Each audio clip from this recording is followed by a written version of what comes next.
Hello ভাই, আপনাদের কাজ না বের হয়ে যান তো।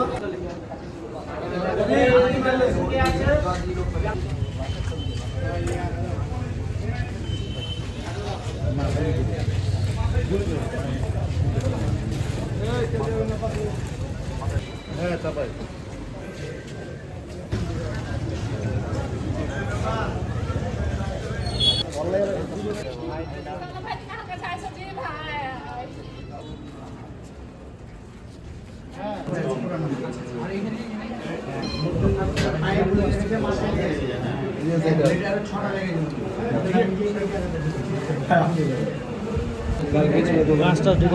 দেখেন ছবি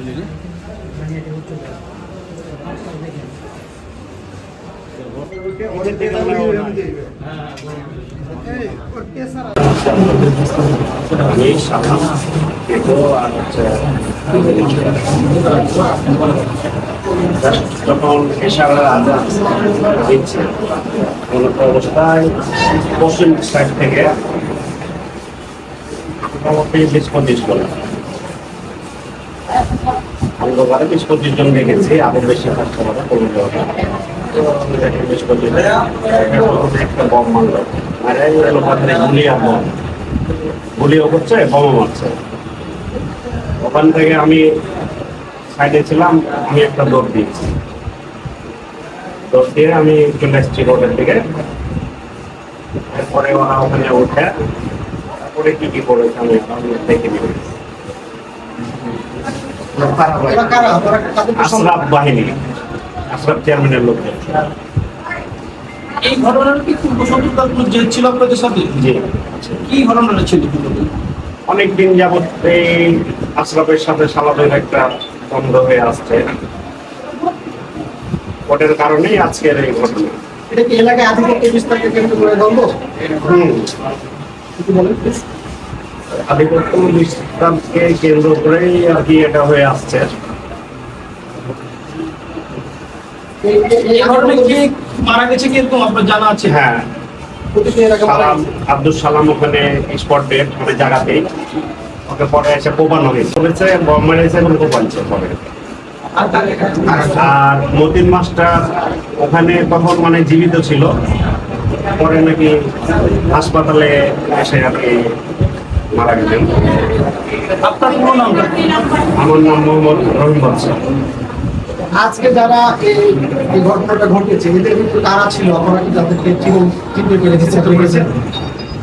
আশরাফের লোকজন অনেক ছিল, কিন্তু এখন ওভাবে আমি নাম বলতে পারছি না, আমার শারীরিক অবস্থা শুনুন। অতর্কিত এই হামলাটা হয়েছে? জি, ঠিক আছে, থ্যাংক ইউ।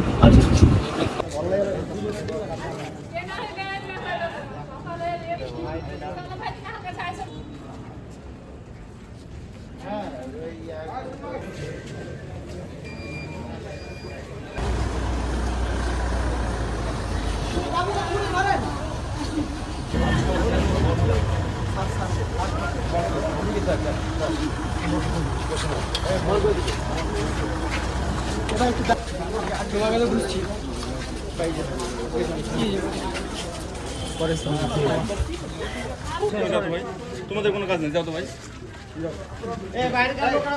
বাইরের লোকদের বাইরে যান তো, দাদা একটু যাচ্ছে।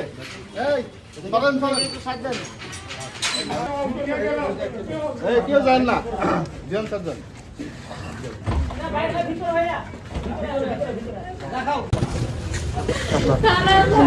কয়েকজন ওই সাইড থেকে আসছে, অন্ধকারে আসছে, কারণ কি কোনো জানা যাচ্ছে? আমরা যেমন জানি যখন একটা ভিলেজ পলিটিক্স দীর্ঘদিন ধরে দেখছি, কি পরিমাণ গুলি হয়েছে বা বিস্ফোরণ হয়েছে সেটা জানা গেছে? আমি দেখলাম যে একটা চাইনিজ কোয়াল পাই না, কোনো একটা চাইনিজ কোয়াল এখন এলাকার আইন শৃঙ্খলা আমি আজকে সারাদিনের মধ্যে